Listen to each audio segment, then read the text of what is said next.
Bismillahirrahmanirrahim. Mohon kepada Bapak atau Ibu untuk bisa mematikan suara Zoom-nya agar dapat memperlancar kegiatan kita hari ini. Assalamualaikum warahmatullahi wabarakatuh. Selamat siang, salam lintas agama. Baik, terima kasih kepada Bapak Syarifuddin SPDI MPD selaku founder dan CEO Analog Teacher of Learning dan Ketua Pelaksana Diklat Pendidikan Bapak Ahmad Muzakir SPD. Saya selaku moderator memohon izin kepada semua yang hadir untuk memimpin acara. Alhamdulillah, acara ini dapat terlaksana berkat dukungan dari Ketua Koordinator Wilayah Kalimantan Tengah Perkumpulan Program Studi Manajemen Pendidikan Islam, Universitas Pamulang Tangerang Banten, Institut Ilmu Al-Quran An-Nur Yogyakarta, Sekolah Tinggi Agama Ilmu Tarbiyah Bustamul Ulum, Universitas Muhammadiyah Jakarta, SMA Apesina Jagakarsa Bandung. Kegiatan ini juga disponsori oleh Ines Kosmetik, Berkah Ziarah, Tuku Munasya, Agen Batik Sasigangan, Borneo Tour and Travel. Pada hari ini, tanggal 12 November tahun 2021, Analog Teacher of Learning melaksanakan diklat pendidikan berbagi pengalaman dengan tema Guru Pahlawan Bangsa dalam Dunia Pendidikan Era Digital. Pada hari ini akan menghadirkan 2 orang narasumber yang untuk berbagi pengalamannya. Yang pertama yaitu Ibu Dr. Raihana M. Biomed. Beliau adalah dosen Fakultas Kedokteran dan Kesehatan Universitas Muhammadiyah Jakarta dengan materi yang akan disampaikan yaitu tantangan pendidik di abad 21. Yang kedua yaitu Ahmad Sufiyuddin Ihsan, MA, MPD. Beliau adalah dosen Institut Ilmu Al-Quran An-Nur Yogyakarta dengan materi yang disampaikan yaitu mudahnya menulis artikel dan opini bagi guru di media massa. Pada acara diklat pendidikan kali ini akan dibagi menjadi 2 sisi. Yang pertama, sisi penyampaian materi, dan yang kedua, sisi tanya jawab. Untuk mempersingkat waktu, langsung saja kita mulai sisi yang pertama, yaitu penyampaian materi secara paralel. Saya terlebih dahulu akan membacakan kurikulum page narasumber Ibu Dr. Raihana M. Biomed.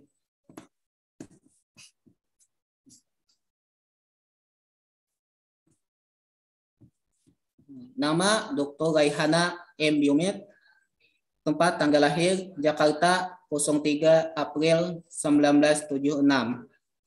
Jenis kelamin perempuan, alamat Jalan Masjid Al-Marzuqiyah nomor 37A.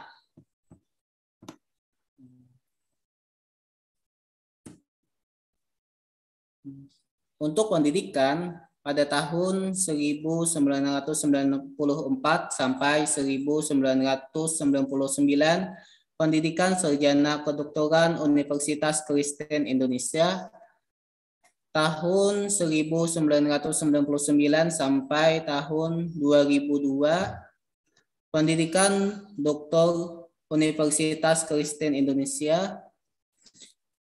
Tahun 2007 sampai 2009, Magister Biomedik Universitas Indonesia. Tahun 2020 dan sampai saat ini Fakultas Pendidikan Program Studi Penelitian dan Evaluasi Pendidikan Universitas Negeri Jakarta.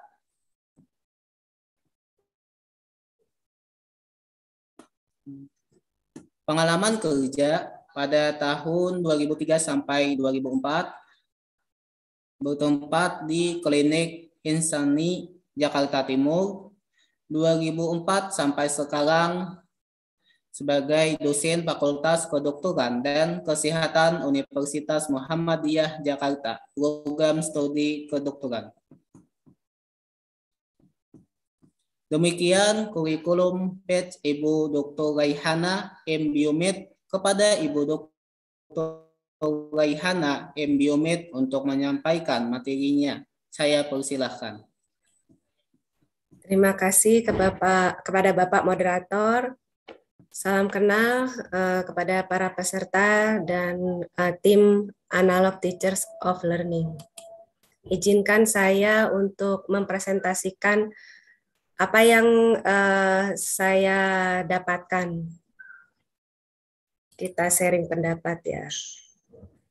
Saya izin share screen ya Pak. Baik Bu. Silahkan Bu.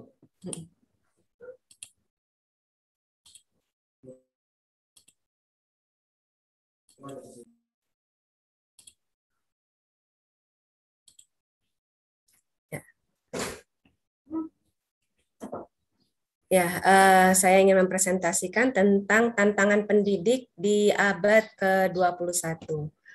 Jadi mungkin dengan bergulirnya waktu, pendidik mempunyai tantangan yang berbeda-beda. Saya mencari gitu ya macam-macam generasi.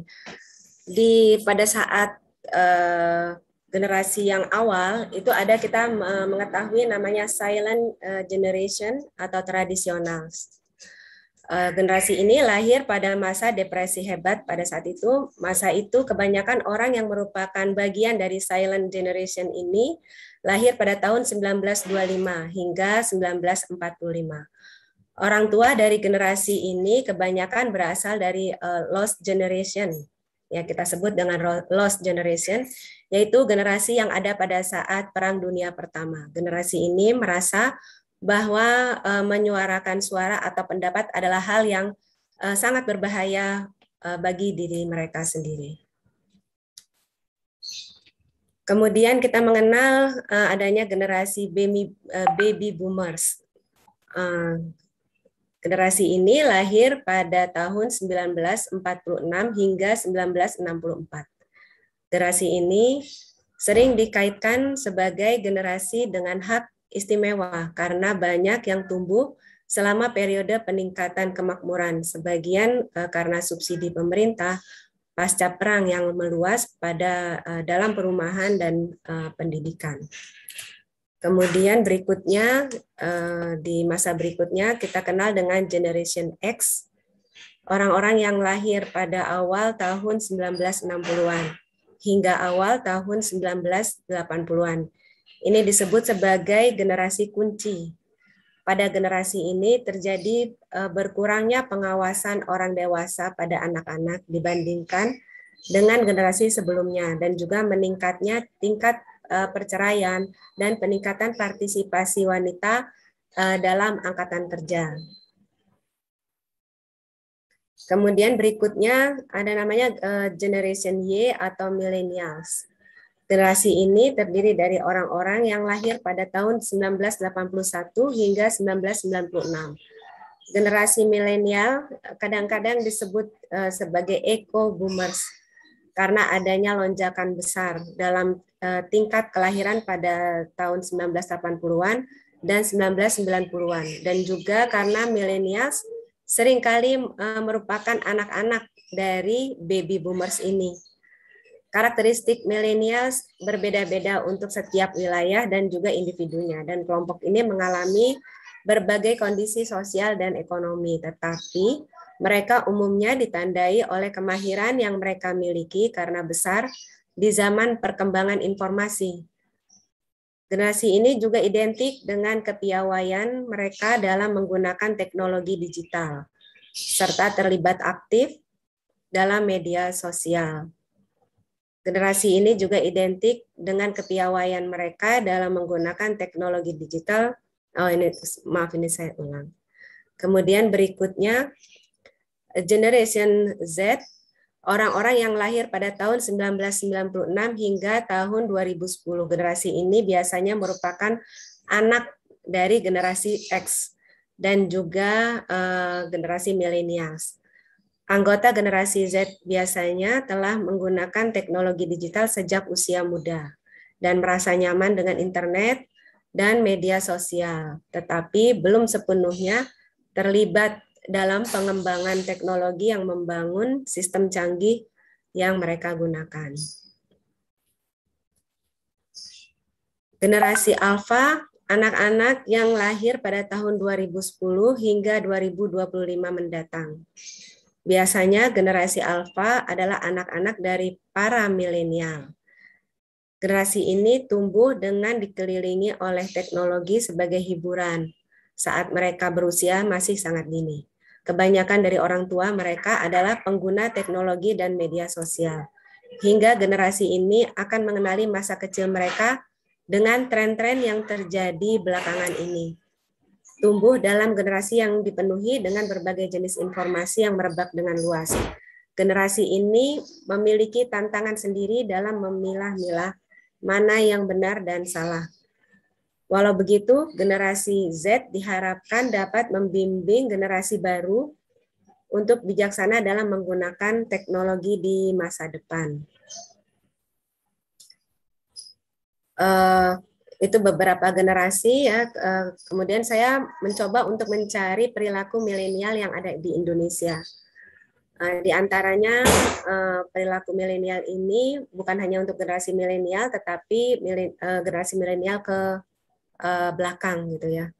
Perilaku milenial yang ada di Indonesia ini saya cari saya browsing, kemudian saya dapatkan di antaranya adalah kecanduan internet. Pengguna internet di Indonesia didominasi milenial dengan rata-rata pengguna internet lebih dari 7 jam per hari. Kemudian mudahnya berpaling ke lain hati dengan tingkat loyalitas milenial sangat rendah. Mereka umumnya dompet tipis, maksudnya dompet tipis di sini mereka lebih menyukai transaksi non tunai. Itu kurang lebih 59%. Mereka adalah dalam bekerja itu cerdas dan cepat, mudah beradaptasi dan bekerja lebih efektif karena dipermudah dengan adanya teknologi, sehingga mereka dan mereka memang lahir sudah dalam keadaan perkembangan teknologi yang sangat pesat, sehingga mungkin mereka jadi lebih mudah untuk mempergunakan teknologi itu sendiri. Mereka bisa apa saja, jadi terbiasa multitasking dan mampu melakukan 2-3 pekerjaan sekaligus. Liburan kapan saja, di mana saja. Jadi 1 dari 3 milenial di Indonesia liburan tuh minimal 1 kali dalam setahun. Cuek terhadap politik, acuh tak acuh dengan politik, dan lebih menyukai film, olahraga, dan IT. Suka berbagi, ini milenial lebih peduli pada masalah sosial. Senang berbagi dan memiliki solidaritas yang tinggi. Tidak harus memiliki, jadi bagi milenial akses lebih penting daripada kepemilikan. Kemudian kita masuk ke temanya. Jadi di pendahuluan ini saya mengangkat pendidikan memiliki potensi untuk mengurangi kemiskinan, mempromosikan lingkungan yang lebih sehat, menciptakan budaya inovasi, dan membangun masyarakat yang kohesif dan damai.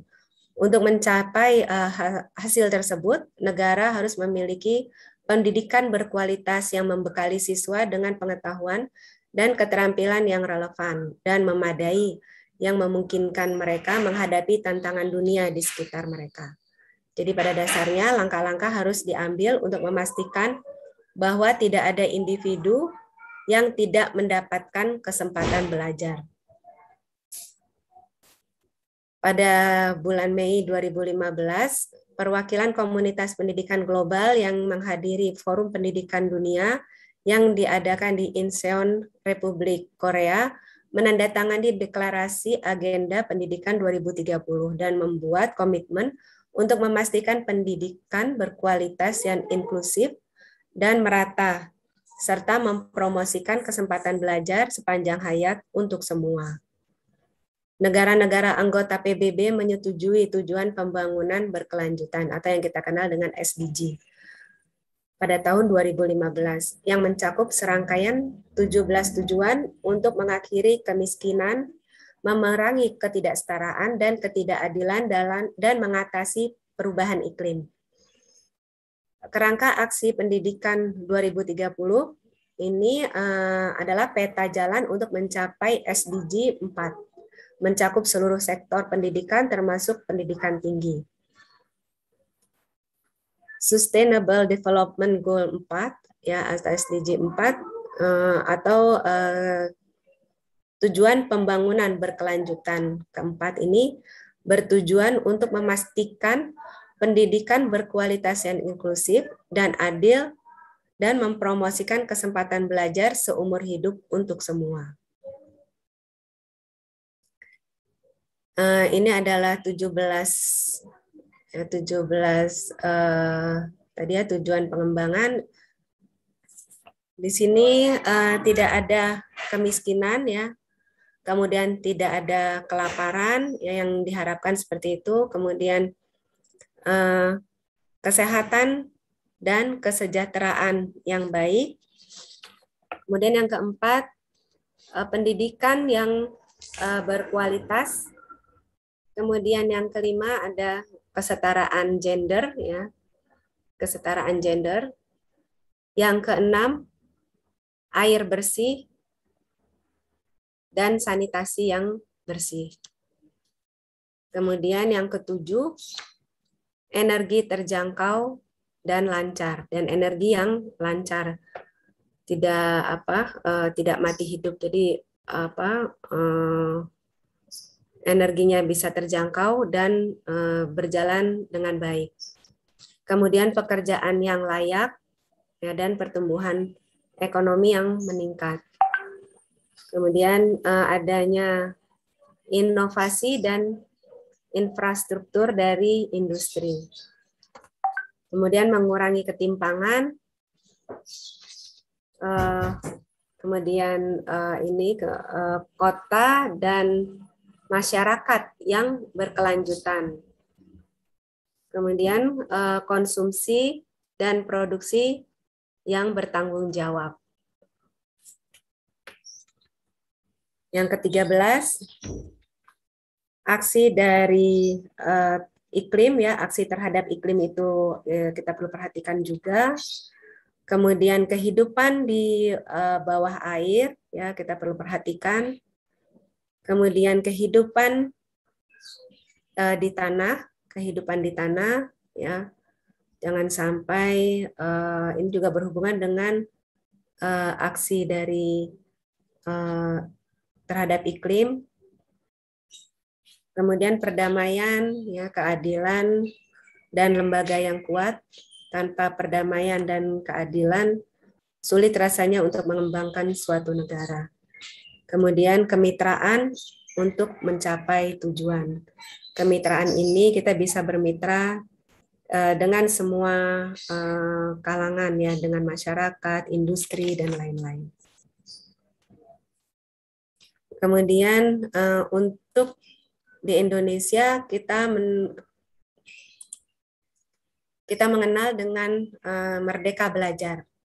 Seluruh pemangku kepentingan pendidikan termasuk siswa menjadi agen perubahan serta memberikan pengaruh dan dukungan sepenuhnya.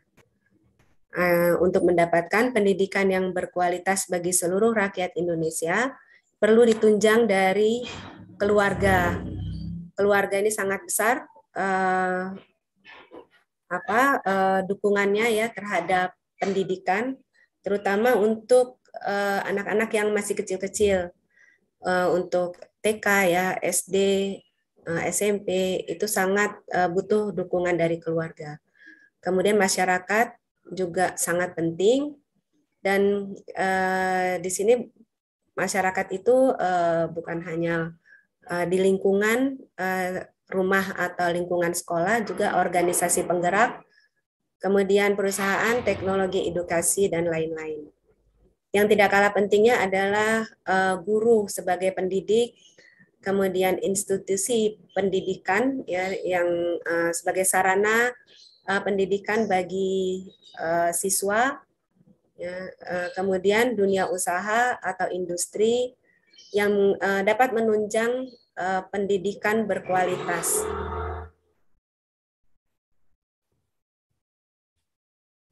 Merdeka Belajar ini harus ditunjang dengan sekolah anak Indonesia, kemudian dorongan pembelajaran siswa, dan tidak ada anak yang tertinggal. Untuk sekolahkan anak Indonesia, angka partisipasinya cukup tinggi. Di sini saya dapatkan ini dari Kemendikbud, ya, lebih dari 95% di seluruh jenjang pendidikan dasar dan menengah, dan lebih dari 70% pada jenjang pendidikan tinggi. Kemudian dorong pembelajaran siswa, ini adalah hasil pembelajaran berkualitas, memiliki pengetahuan dan keterampilan yang relevan, hasil penelitian berkualitas tinggi, ya, dan lebih dari 90% tingkat penempatan kerja. Ya, ini untuk perguruan tinggi. Kemudian tidak ada, slogan juga tidak ada anak yang tertinggal, dengan distribusi yang merata baik secara geografis maupun status sosial ekonomi. Hal ini semua dapat dicapai melalui perbaikan pada infrastruktur teknologi, kebijakan, prosedur, dan pendanaan, kepemimpinan masyarakat dan budaya, kurikulum, pedagogi, dan asesmen.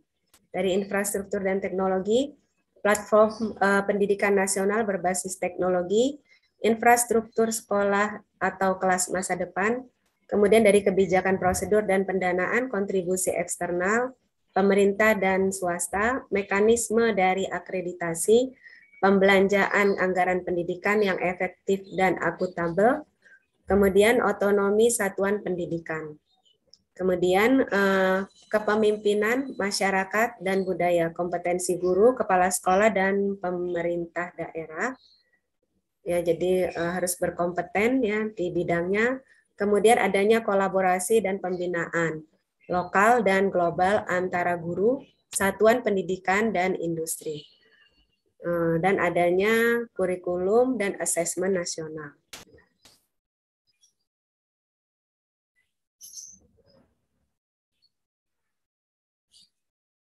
Pengertian dari pendidik menurut Undang-Undang Pasal 1 Ayat 6 Undang-Undang Nomor 20 Tahun 2003 tentang Sistem Pendidikan Nasional, yaitu pendidik adalah tenaga kependidikan yang berkualifikasi sebagai guru, dosen, konselor, pamong belajar, widya iswara, tutor, instruktur, fasilitator, dan sebutan lain yang sesuai dengan kekhususannya, serta berpartisipasi dalam menyelenggarakan pendidikan. Tugas pendidik di pasal 39 ayat 2 Undang-Undang Nomor 20 Tahun 2003 tentang Sistem Pendidikan Nasional, pendidik merupakan tenaga profesional yang bertugas merencanakan dan melaksanakan proses pembelajaran, menilai hasil pembelajaran, melakukan pembimbingan dan pelatihan, serta melakukan penelitian dan pengabdian kepada masyarakat, terutama bagi pendidik pada perguruan tinggi. Perkembangan sistem pendidikan di Indonesia ini mengalami beberapa perubahan ya, beberapa pergantian. Hal ini tentunya tidak luput dengan suasana politik yang ada di Indonesia.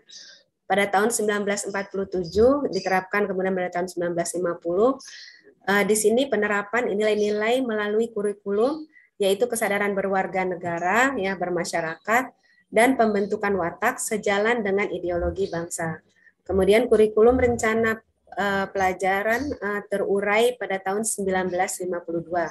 Dibentuk silabus atau rencana pembelajaran dengan tenaga pendidik mengajar spesifik mata pelajaran kepada peserta didik. Jadi di sini tenaga pendidik itu mengajarkan mata pelajaran yang spesifik kepada peserta didik. Jadi sudah lebih terorganisir. Kemudian pada tahun 1964 ada program namanya Pancawardhana, yaitu kelompok 5 bidang studi yang meliputi pengembangan moral, keprigelan, atau saya cari ya artinya ulet, rajin bekerja dan berusaha atau berusaha. Kemudian keterampilan jasmani dan emosional.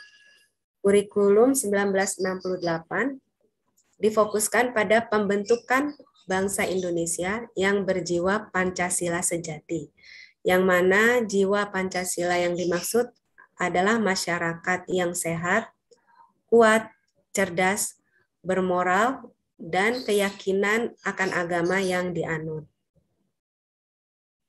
Kemudian pada tahun 1975, efektivitas dan efisiensi kurikulum pendidikan, sehingga muncul prosedur pengembangan sistem instruksional atau pendidikan satuan pelajaran pada tahun 1975. Kemudian mengalami perkembangan pada tahun 1984, mengaplikasikan metode belajar dengan pengamatan, pengelompokan diskusi hingga pelaporan. Muncul metode yang biasa disebut dengan CBSA, yaitu cara belajar siswa aktif. Pada tahun 1994, ini ada kurikulum 1994 dengan suplemen kurikulum 1999, mendapatkan kritik karena dianggap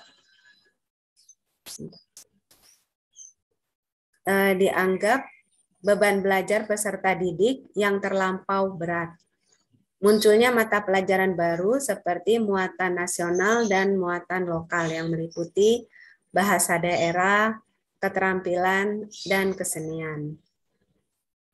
Kemudian pada tahun 2004 berkembang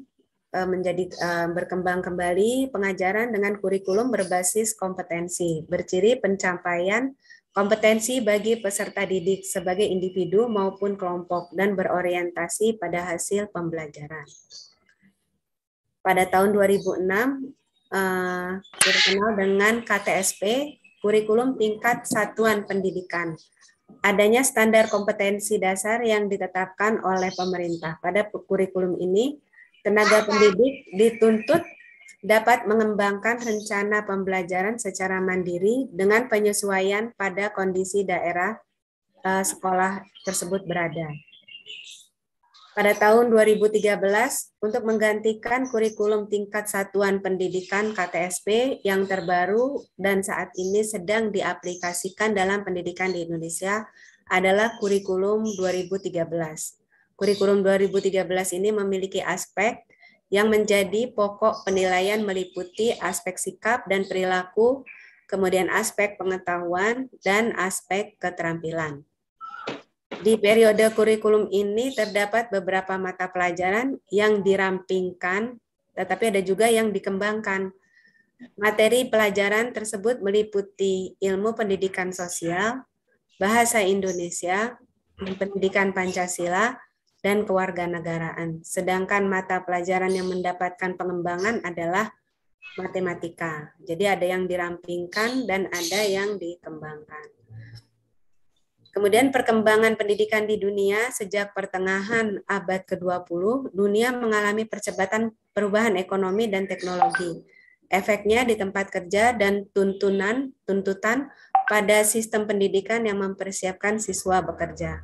Mulai tahun 1980-an, pemerintah, pendidik, dan pengusaha besar mengeluarkan serangkaian temuan yang mengidentifikasi keterampilan utama dan strategi implementasi untuk mengarahkan siswa dan pekerja agar memenuhi tuntutan tempat kerja dan masyarakat yang terus berubah dan semakin digital.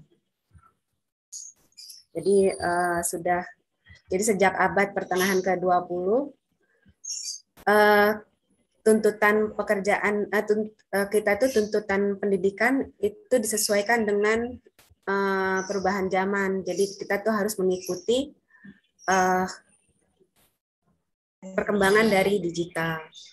Kemudian perkembangan keterampilan abad ke-21 adalah serangkaian keterampilan tingkat tinggi, kemampuan dan disposisi pembelajaran yang diidentifikasi sebagai persyaratan untuk sukses di masyarakat dan tempat kerja abad ke-21 oleh para pendidik, pemimpin bisnis, akademisi, dan lembaga pemerintah. Banyak dari keterampilan ini juga terkait dengan pembelajaran yang lebih dalam, termasuk penalaran analitik, pemecahan masalah yang kompleks, dan kerja tim. Hal tersebut dapat dibandingkan dengan keterampilan akademis berbasis pengetahuan tradisional.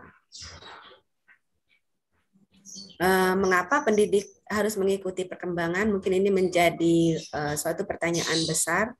Tantangan yang dihadapi anak saat ini sangat berbeda dengan masa sebelumnya, sehingga dunia pendidikan, khususnya para guru, dituntut untuk menyesuaikan diri dengan perubahan zaman.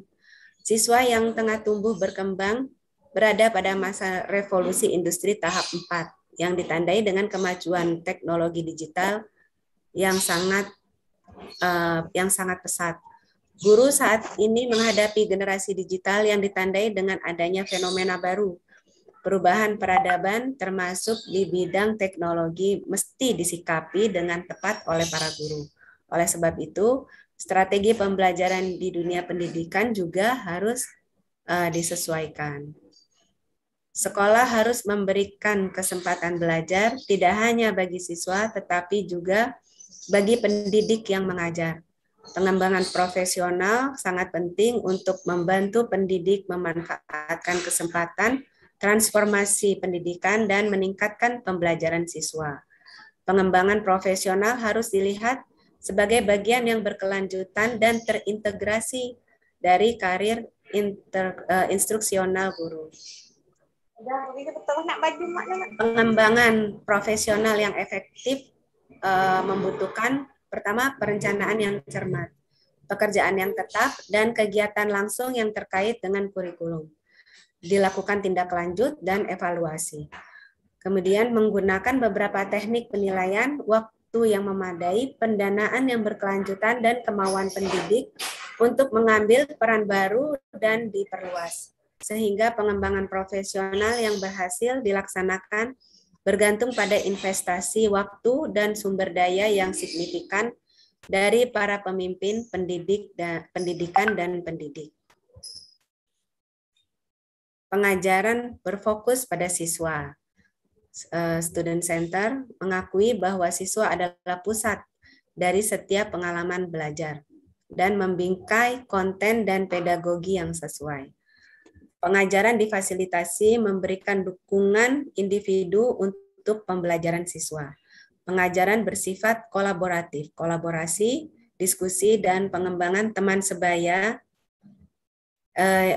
yang teratur. Mendorong guru untuk membuat metode yang terbaik untuk mengajar.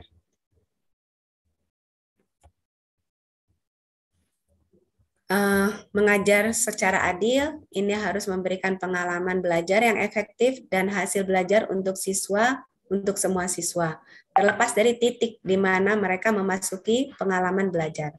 Pengajaran didorong oleh pembelajaran profesional yang berkelanjutan ini memberi guru kesempatan untuk belajar, berlatih, berefleksi dengan cara yang memenuhi kebutuhan individu mereka dan selaras dengan tujuan pembelajaran siswa. Terhubung secara global dengan rekan-rekan mereka melalui media sosial. Lebih menerima populasi yang beragam, fleksibel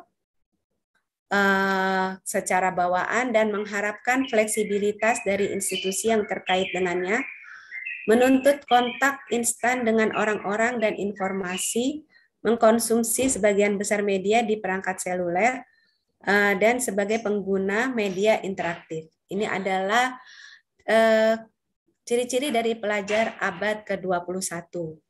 Jadi memang untuk pelajar abad ke-21 ini semuanya dilakukan rata-rata ya, itu semuanya dilakukan dengan media yang interaktif ya, sesuai dengan perkembangan digital. Keterampilan apa yang dibutuhkan siswa di abad ke-21 ini? Siswa abad ke-21 ini membutuhkan akses ke perangkat teknologi yang terus berkembang dan untuk terlibat dalam aktivitas yang menuntut pemecahan masalah, pengambilan keputusan, kerja tim, dan inovasi. Perangkat teknologi ini adalah seperangkat kemampuan yang perlu diakses siswa untuk berhasil dalam kehidupan masa depan mereka dalam menghadapi abad ke-21. Menurut kemitraan untuk keterampilan abad 21 ada 3 jenis keterampilan. Keterampilan belajar yaitu jadi bisa dari 4C ini ya, communicating, collaborating, creative thinking, dan critical thinking. Berkomunikasi, berkolaborasi, berpikir yang kreatif, dan berpikir kritis. Kemudian keterampilan literasi. Jadi siswa di abad ke-21 ini harus terampil literasi informasi, kemudian literasi media, dan literasi teknologi. Kemudian untuk kemampuan hidup juga harus terampil ya, untuk siswa di abad ke-21. Dari fleksibilitas, prakarsa, keterampilan sosial, produktivitas, kepemimpinan, dan inovatif. Aksi transformasi pembelajaran abad 21 ini harus melibatkan siswa, guru, dan masyarakat dalam pengembangan pengalaman belajar. Struktur kerja transformasi pembelajaran secara aktif mencari nasihat dari para ahli, pemimpin yang dihormati, dan orang lain yang telah berhasil. Jadi kita bukan hanya melihat dari satu sisi saja, tapi dari banyak sisi. Kemudian mempertahankan siswa sebagai pusat kegiatan atau student center secara teratur menilai kemajuan siswa. Transformasi pengajaran dan pembelajaran abad 21. Kita gunakan berbagai strategi instruksional dalam mengajar, ciptakan lingkungan belajar yang positif dan menarik bagi semua siswa, mempersiapkan dan membantu siswa menjadi warga digital yang baik, ya, jadi dapat mempergunakan digital itu dengan sangat baik, ya, tidak peruntukannya itu tidak negatif ya, jadi dibuat siswa itu untuk menjadi warga digital yang baik dengan menggunakan perangkat digital secara aman, efektif, dan etis. Jadikan pembelajaran dapat dilakukan di mana saja atau kapan saja, membuat siswa sadar bahwa pengalaman belajar mereka tidak hanya relevan dan terhubung dengan komunitas lokal, tetapi juga kalau kita di Indonesia dengan komunitas provinsi, nasional, dan global dunia. Memotivasi siswa untuk menjadi pembelajar seumur hidup dan anggota yang produktif dari angkatan kerja dan masyarakat masa depan. Yang tadi sudah dibicarakan, ini adalah upaya Kemdikbud ya untuk belajar di mana saja, ya ini belajar dari rumah. Hadir di TV Edukasi ini mulai tanggal 1 April 2021 untuk mendapatkan generasi emas Indonesia pada tahun 2045.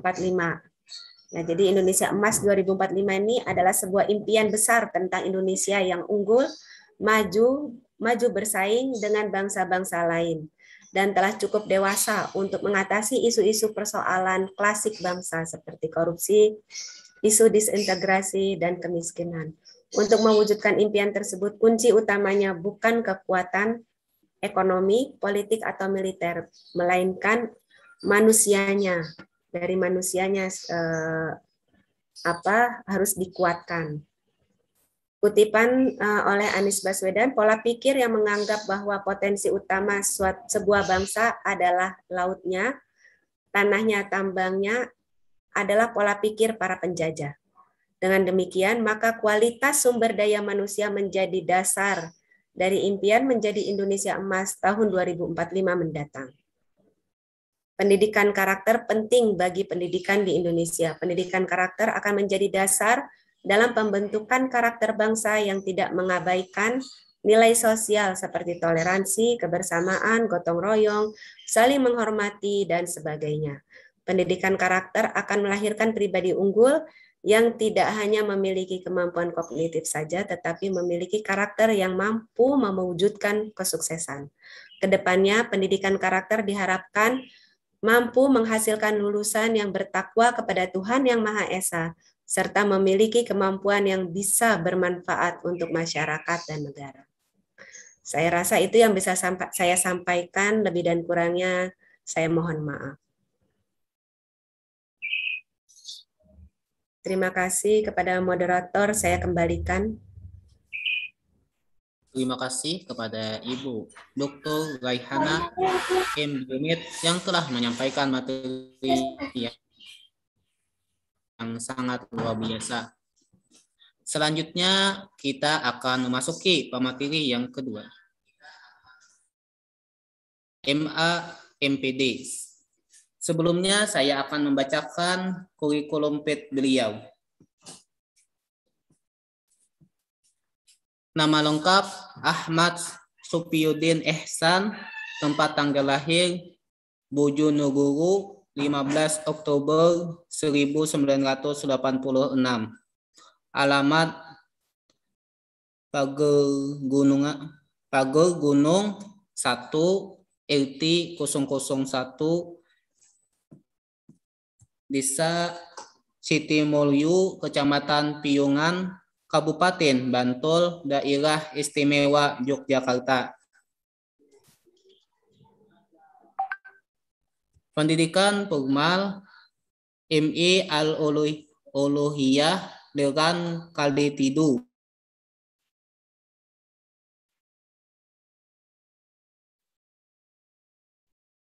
MTS Nurul Huda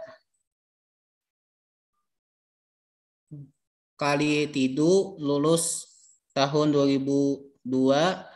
MA Islamiyah Seniori Tuban, lulus tahun 2005.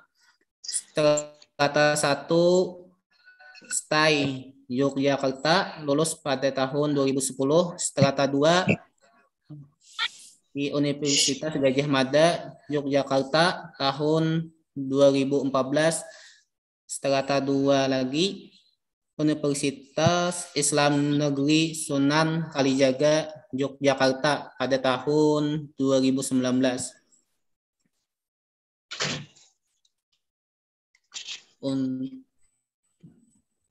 Untuk karya ilmiah yang terpublikasikan akan saya sebutkan 5 terakhir. Yang pertama, Pesantren and Libertarian Education, Custody at Islam Boarding School Aswaja Lintang Sungguh Piungan Yogyakarta. Jurnal Dayah, Journal of Islamic Education, Pasca Sarjana Universitas Islam Negeri Al-Rani Aceh tahun 2021. Pembelajaran konvensional dan kritis kreatif dalam perspektif pendidikan Islam. Jurnal Hikmah Sumatera Medan tahun 2021.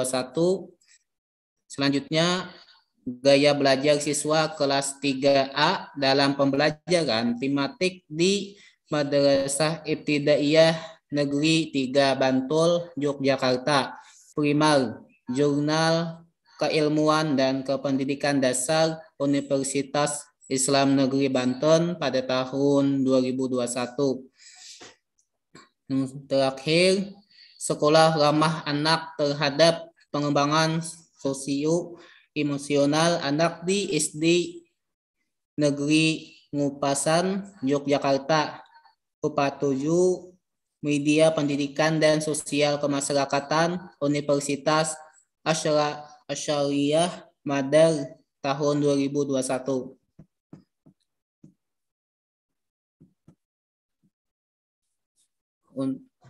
Demikian kurikulum PIT Bapak Ahmad Supiyuddin Ihsan MA MPD. Kepada Bapak Ahmad Supiyuddin Ihsan MA MPD untuk menyampaikan materinya. Saya persilahkan. Assalamualaikum warahmatullahi wabarakatuh. Alhamdulillah. Waalaikumsalam. Semoga bisa didengar teman-teman semua, Bapak Ibu semua. Terima kasih atas waktu yang telah diberikan dan telah diberikan kesempatan untuk untuk berbagi berbagi pengalaman, berbagi pengetahuan, kira-kira begitu. Hanya berbagi saja karena memang kebetulan saya baru 2 tahun ini sedang serius fokus menulis gitu, kira-kira begitu. Yang tak lupa kami ucapkan terima kasih kepada direktur sang direktur, Mas moderator, dan ibu siapa namanya Mas tadi? Lupa, Raihana ya. Nah, dan teman-teman semua, Bapak Ibu semua hadirin dari berbagai daerah di seluruh Indonesia yang mungkin yang terpusatnya ada di Kalimantan, kira-kira begitu. Saya izin berbagi share semoga kelihatan. Sudah Pak, kelihatan. Iya, saya bentar.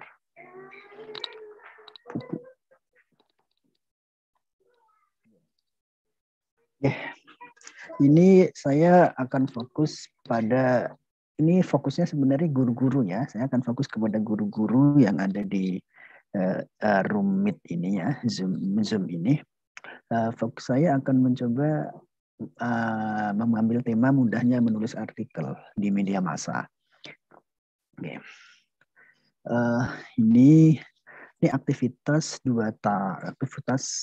kita di kampus. Kebetulan saya memegang beberapa jurnal, artikel jurnal ya, memegang pengelolaan jurnal di beberapa kampus, terutama di kampus kita itu ada 5 jurnal. Itu kebetulan kita yang yang megang atau yang mengelola, termasuk saya juga sebagai dewan penilai reviewer jurnal-jurnal cinta terkait pendidikan. Itu nanti ada ada tujuan sekitar itulah.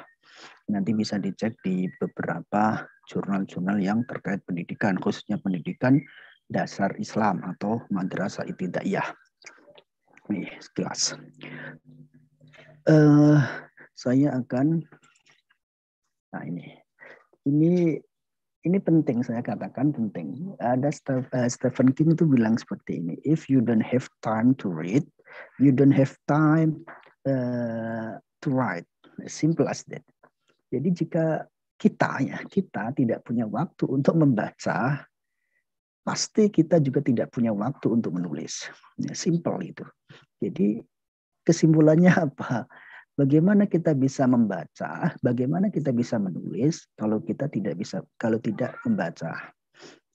Itu kesimpulannya. Jadi membaca dan menulis itu satu kesatuan yang tidak bisa dipisahkan. Itu. Kalau toh mau menulis yang baik, tentu jadilah pembaca yang baik, kira-kira begitu.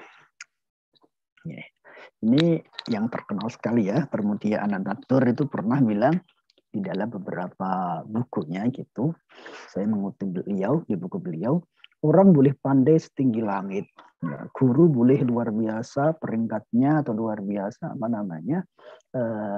metode pengajarannya itu, tapi selama ia tak menulis, ia akan hilang di dalam masyarakat dan mungkin dari sejarah itu sendiri. Nah, ini benda sekali ini Pramudia Anantatur terkait bagaimana pentingnya menulis itu, terutama di kalangan-kalangan yang sudah akademik ya, kalangan akademik di satuan pendidikan sebagai tenaga pendidik misalkan begitu. Oke, ini kalau saya akan fokusnya begini, menulislah dan teruslah menulis, maka engkau akan kekal selama-lamanya. Gitu. Ada makulahnya seperti ini. Kebetulan saya suka melukis ya, melukis kaligrafi misalkan. Nah, ada makalah itu al-khattu yabqa zamanan maka bil khatti tahta ardil madfunan. Jadi tulisan itu akan kekal abadi selamanya walaupun penulisnya sudah terkubur di dalam makbar, dalam kuburan sudah lama sekali gitu. Kira-kira begitu. Jadi tulisan itu akan kekal. Prof. Kuntowijoyo misalkan. Prof. Kuntowijoyo misalkan saya hari ini itu menulis di Tribun Jogja gitu ya, kebetulan hari ini jadi di Tribun Jogja tulisan saya di opininya itu saya menulis memaknai kembali etika pendidikan profetik gitu. Memaknai kembali etika pendidikan profetik. Dan ini bisa di-download nanti atas nama saya dan di Google insya Allah ada. Itu saya yaitu ketika saya membaca misalkan ketika saya membaca buku-bukunya Profesor Kuntowijoyo misalkan, wah ini menjadi inspirasi saya untuk menulis gitu. Dua malam yang lalu saya membaca itu gitu. Jadi apa? Profesor Kuntowijoyo sudah meninggal lama sekali gitu. Tapi berpikirnya, tulisannya menginspirasi sampai detik ini. Sedangkan sampai tulisan hari ini terbit opini saya terkait bagaimana memaknai kembali pemikiran Profesor Kuntowijoyo terkait pendidikan profetik gitu. Kira-kira begitulah. Nah ini saya. Ini mungkin bisa nanti panitia atau siapa nanti akan saya share materinya ini sebagai bahan untuk latihan bareng-bareng. Saya gini. Gaya tulisan. Ya, ini artikel ilmiah kan banyak sekali itu. Artikel ilmiah itu banyak sekali. Guru-guru harus tahu itu. Saking banyaknya itu kan minimal saya pakai 4 lah ya. Kelihatan 4. Ada makalah, ada tesis, ada skripsi, disertasi gitu ya. Dan itu memiliki perbedaan karakter masing-masing kan kayak gitu. Dan saya paling tidak ada 4 ini gayanya. Yang pertama adalah setidaknya ada 4 gaya tulisan karya ilmiah, 1 narasi. Narasi ya, gayanya gaya narasi gitu misalkan. Narasi itu yang menjelaskan apa yang terjadi saja. Gitu, dinarasikan, apa yang terjadi dinarasikan, kira-kira gitu. Misalkan ada pendidikan dasar akibat pandemi. Wah, akhirnya ditulislah pendidikan anak usia dini akibat pandemi. Ditulis saja di dalam masyarakat itu ternyata akibatnya seperti ini loh. Hanya menarasikan saja. Gitu. Ada yang eksposisi, mengklarifikasi, menjelaskan, mendidik dan mengevaluasi sebuah persoalan misalkan. Ternyata apakah benar gitu ya pernikahan dini misalkan ya. Saya kebetulan sedang menulis pernikahan dini ini sedang meneliti pernikahan dini. Apakah benar pernikahan dini di pandemi itu disebabkan karena kuasa libido anak-anak melalui jaringan media sosial. Kira-kira gitu. Gara-gara nggak pernah sekolah, megang handphone terus-terusan, akhirnya anak itu komunikasinya lebih intens, lebih intim kepada lawan jenis. Jadilah pernikahan dini itu. Kira-kira gitu. Jadi apakah benar itu? Itu klarifikasi itu penting untuk ditulis gitu. Atau langsung kurikulum 2013 lawan kurikulum Merdeka Belajar. Apakah lebih baik atau lebih buruk atau sebaliknya? Kira-kira begitu. Jadi ada eksposisi. Tinggal kita milih mana artikel yang akan kita tulis. Yang ketiga selanjutnya adalah deskripsi ya, menggambarkan tentang objek, data tertentu yang disertai dengan data argumentasi dan lain sebagainya. Ini mewabahnya pernikahan dini, ini yang perlu ini. Deskripsi yang menggambarkan kembali, bisa nanti ujung-ujungnya mengklarifikasi, bisa juga menarasikan gitu.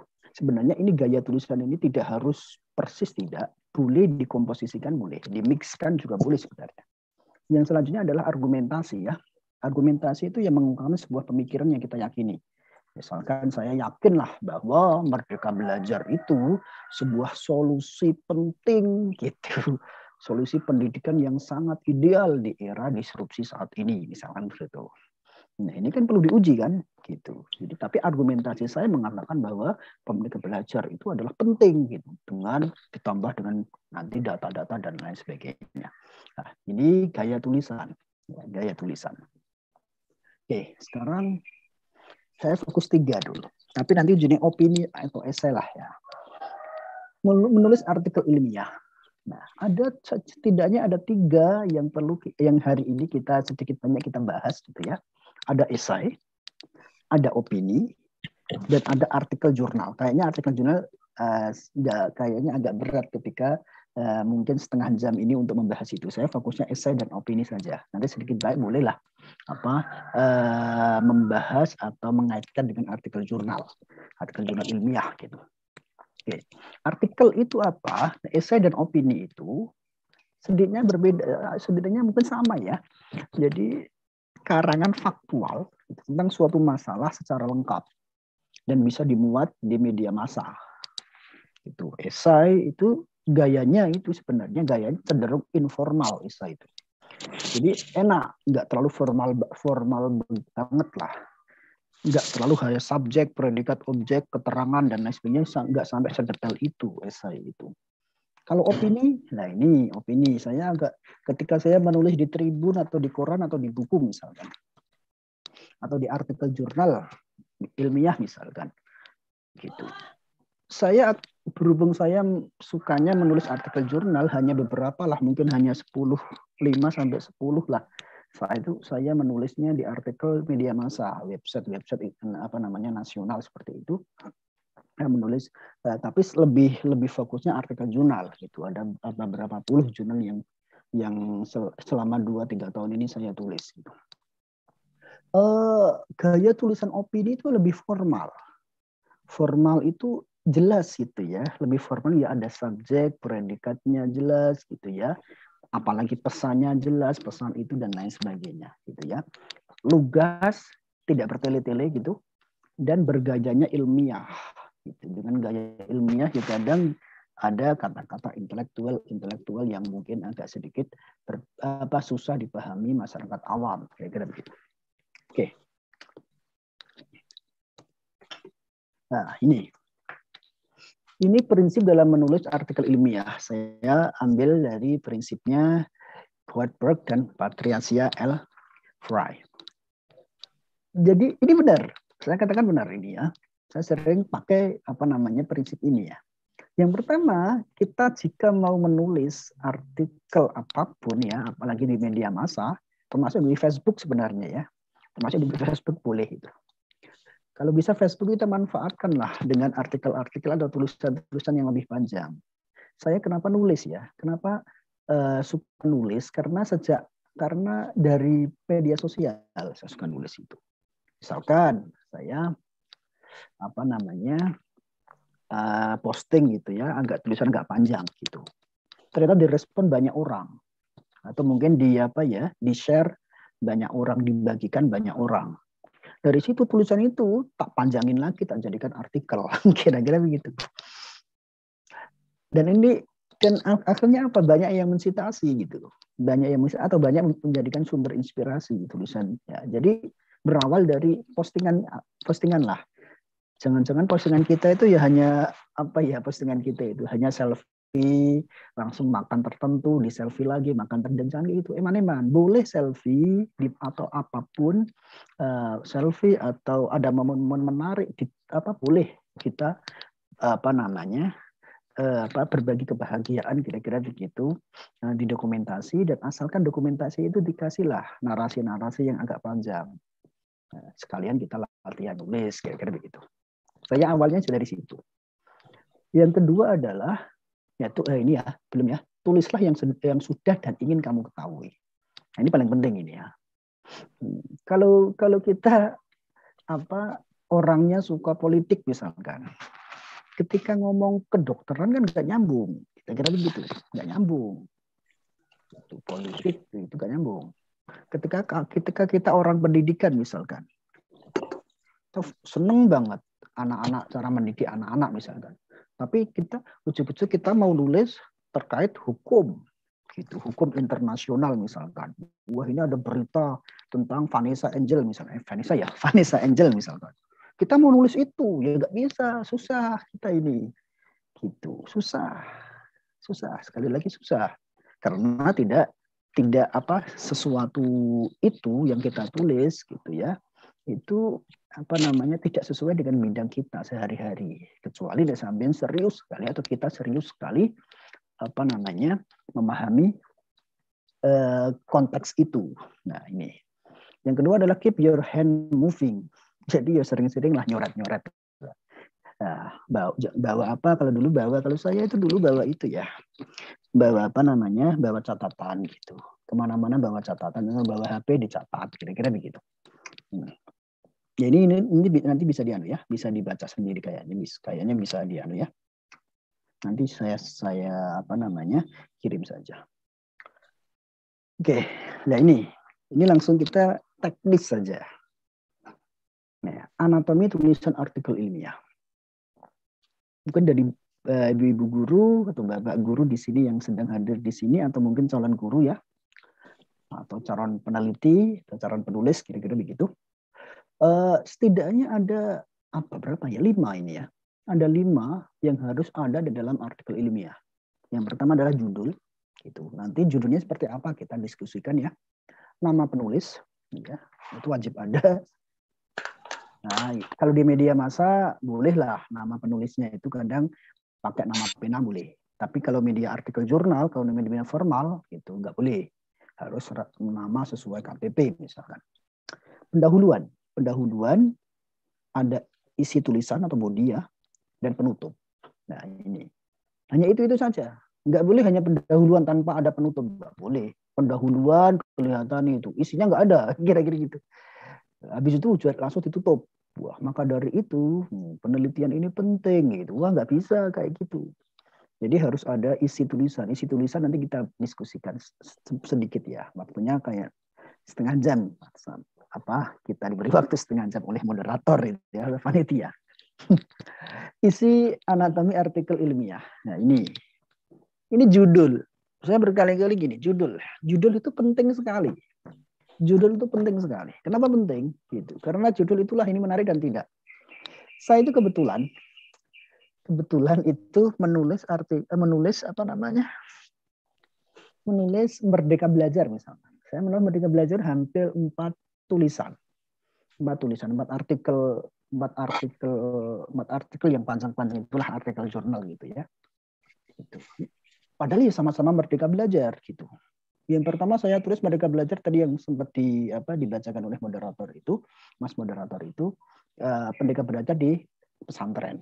Wah, ini kan bagi saya kok menarik karena Merdeka Belajar itu rata-rata di kampus-kampus gitu ya. Itu aja masih keteteran. Ternyata Merdeka Belajar ada loh di pesantren. Wah, saya kita tulis itu. Jadilah sebuah artikel jurnal dan masuk di Sinta atas ya itu. Di Sinta di jurnal Dayah gitu. Nah, dan saya juga menulis ada call for paper gitu. Itu lomba-lomba kita, lomba tulisan gitu. Saya menulis Merdeka Belajar Merdeka Belajar dalam telaah kritis sosiologi pendidikan. Wah, ini kan belum ada itu misalkan gitu. Banyak yang Merdeka Belajar itu dari Kemendikbud dan lain sebagainya. Saya menulisnya dari sisi sosiologi pendidikan. Wah, tak ungkap lah, kira-kira begitu. Jadi judul itu harus eye catching. Eye catching ya menarik tadi ya, unik, menarik, kira-kira begitu. Dan harus ada kebaruan. Misalkan gini, kita menulis gini.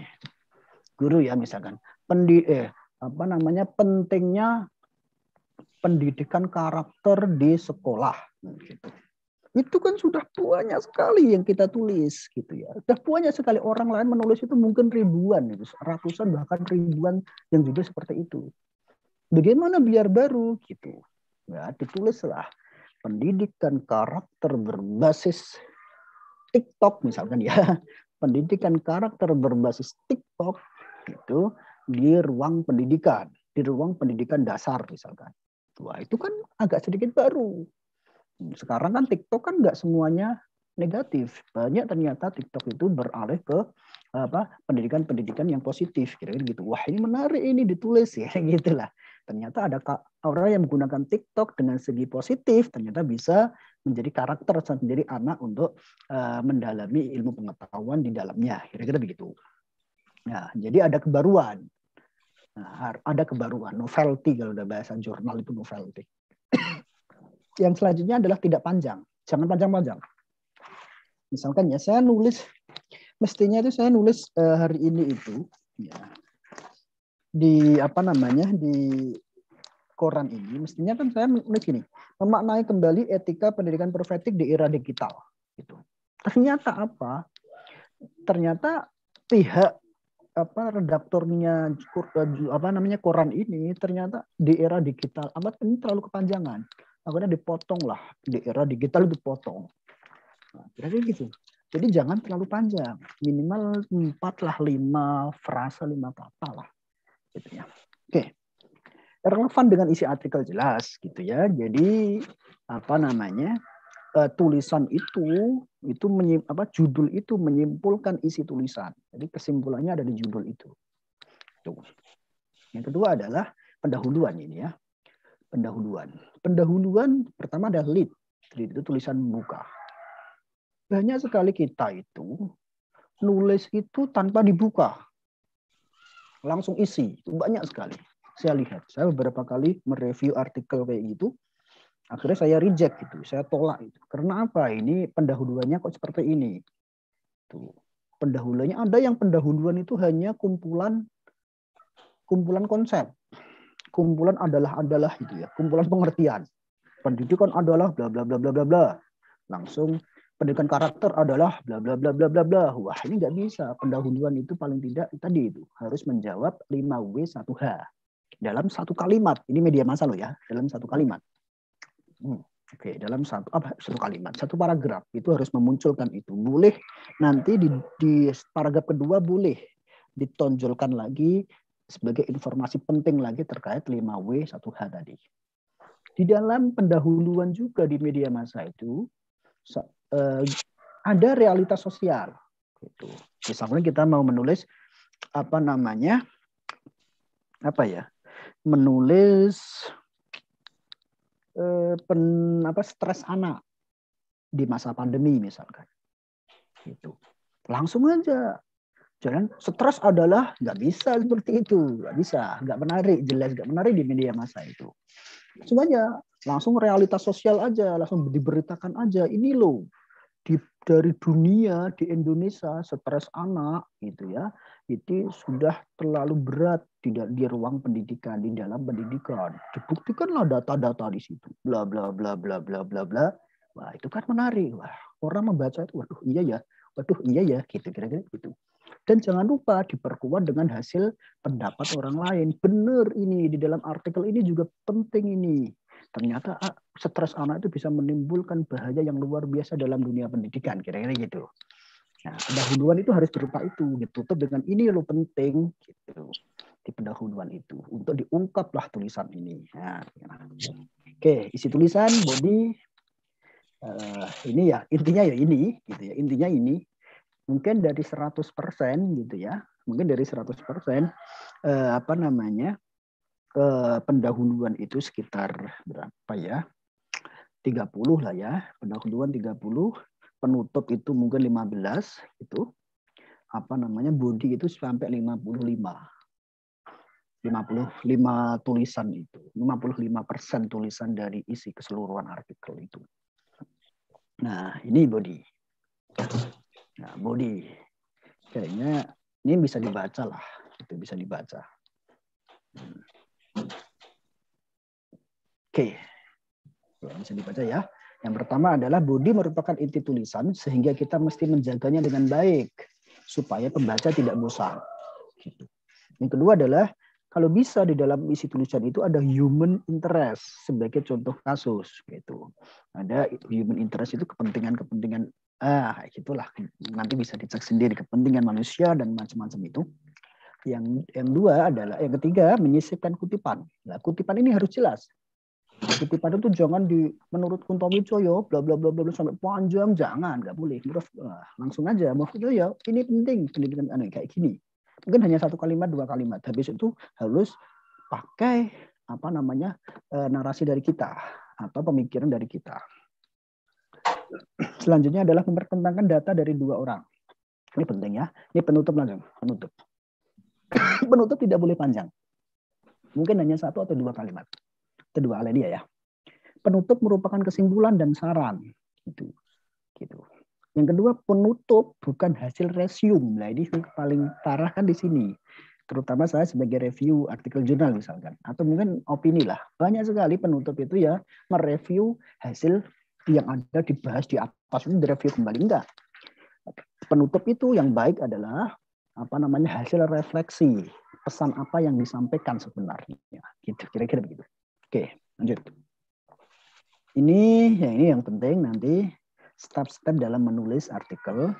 Setidaknya paling tidak saya melihat ada 5 step dalam menulis artikel. Pertama, ide kita itu kekinian tidak. Tulisan kita yang kita tulis itu kekinian atau tidak, aktual atau tidak. Gitu. Hari ini gitu saya sedang menulis gitu, pendidikan merdeka belajar dalam pemikiran Islam, salah satu pemikiran Islam lama gitu. Tapi ini belum diungkap. Saya sedang menulis itu. Kira-kira gitu. Nanti tulisannya bisa di-download, insya Allah Desember terbit gitu. Yang kedua adalah apakah membawa manfaat tidak ide tulisan itu? Ini tulisannya ini manfaat tidak ke dalam ke khalayak publik gitu idenya itu. Jangan-jangan ya mengulas yang dulu-dulu ditulis lagi enggak. Harus ada idenya, harus ini penting atau bermanfaat ide barunya itu. Ya. Yang ketiga adalah apakah gitu ya ide tersebut itu sudah memiliki pengetahuan dan referensi yang cukup atau tidak. Jangan-jangan ide kita itu ternyata kita ngomong macam-macam tapi nggak punya referensi, nggak punya pengetahuan sebagai penguat itu. Nggak bisa. Kita itu hidup gitu ya semuanya ya. Kita itu hidup itu bukan di di pucuk peradaban nan jauh dari peradaban manusia, tidak. Kita hidup di ruang, bukan di ruang yang kosong. Jadi apalagi kita hidup di zaman akhir seperti ini, pasti ada ratusan penelitian yang telah membahas itu. Maka carilah referensi yang baik dari berbagai referensi terkait tema kita yang kita tulis itu. Itu dicarilah bedanya apa dari penelitian yang dulu itu. Kalau dalam bahasa artikel ilmiah adalah literatur review. Gitu. Oke, lanjut. Apakah ide tersebut sudah pernah ditulis? Nah, ini penting. Kalau sudah, carilah sudut pandang yang lain, walaupun idenya sama, tapi sudut pandangnya berbeda. Contohnya ya tadi itu. Oke. Media massa mana yang tertarik dengan ide tersebut? Nah, ini penting. Saya kira penting sekali. Ya, kok kasih habis lagi sudah. Okay. Ini loh. Oke, mungkin bisa di itu dulu. Moderator. Oke, lanjut. Media massa ini tertarik. Kalau kita mau nulis tentang pendidikan, tapi ternyata media massa kita, gitu ya, yang kita tuju adalah media terkait politik, nggak bisa, pasti ditolak. Pasti ditolak. Gitu. Banyak sekali saya sebagai pengelola jurnal misalkan itu saya mengelola jurnal pendidikan misalkan ya, Quranic Edu, Journal of Islamic Education misalnya. Ternyata ada hukum Islam di situ. Walaupun sama-sama pendidikan Islam, ada Islamnya, nggak bisa kita tolak. Gitu, karena tidak nyambung dengan media kita, media platform kita. Jadi kita harus pinter aja. Kira-kira ide ini yang cocok dimasukkan di media massa mana? Apakah di detik.com kah? Gitu ya. Apakah di Kompas kah? Gitu. Kalau kita ngomong Kompas misalkan, ngomong Kompas ternyata fokus banget bahas memperbaiki siapa tuh NU misalkan, siapa tuh Muhammadiyah, ternyata memperbaiki itu, nggak bisa, ditolak pasti Kompas. Karena apa? Jadi karena memang Kompas itu media nasional, tidak memihak sana sini gitu. Kira-kira gitulah. Oke. Nah, ini nanti bisa ditulis ya, ada ini judul menarik dan lain sebagainya, ini ada kejutan, jangan terlalu banyak kutipan dan lain sebagainya. Ini nanti tipsnya ini. Nah, ini mungkin terakhir yang perlu saya sampaikan gitu. Kriteria umum media massa nasional bereputasi. Gitu. Jangan plagiasi, teman-teman semua. Ini jangan plagiasi, teman-teman semua. Ini Mbak Kharunisa mungkin bisa dia. Jangan plagiasi, harus asli. bukan saduran, bukan terjemahan, bahkan bukan kompilasi. Jadi murni dari pendapat kita masing-masing. Yang kedua adalah jangan sampai menulis itu gitu, menulis misalkan saya menulis ini ya, bla bla gitu, jangan sampai itu sebelum kita dimasukkan di media, jangan sampai dikirim ke media yang lain atau dimasukkan di blog misalkan, jangan.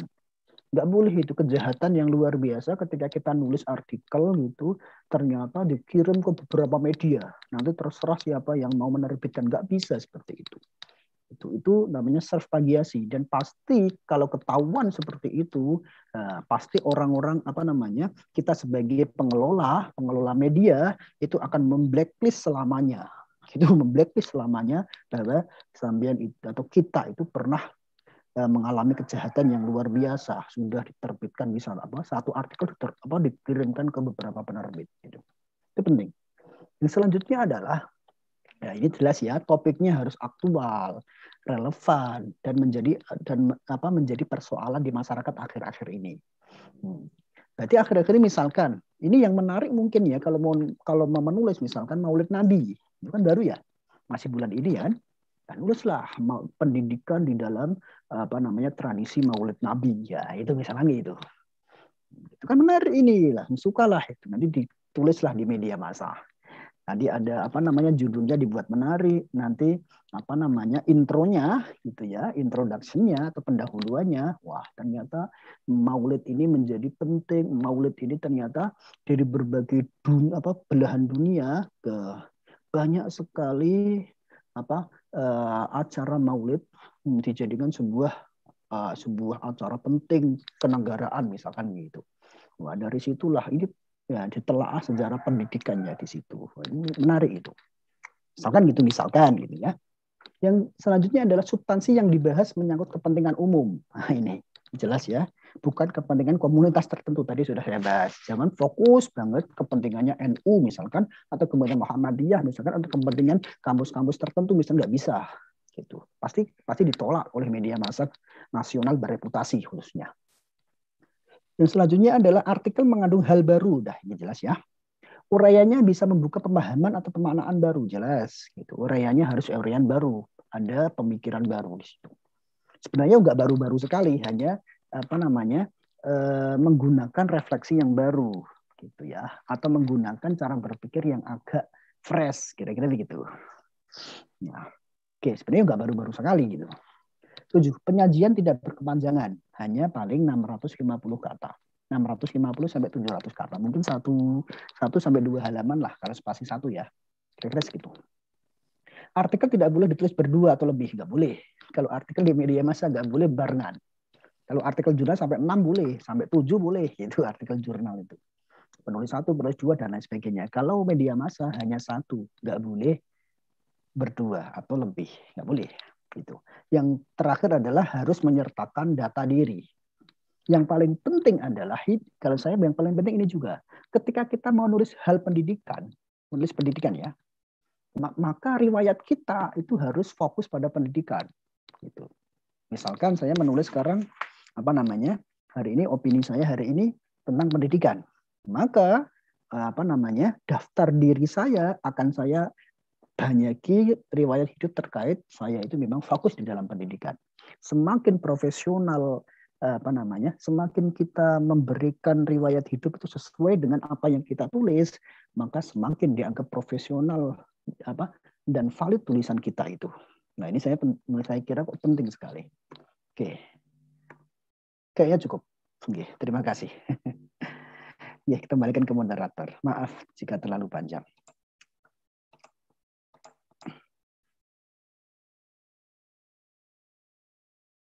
Oke, saya kembalikan ke moderator. Monggo, Mas moderator.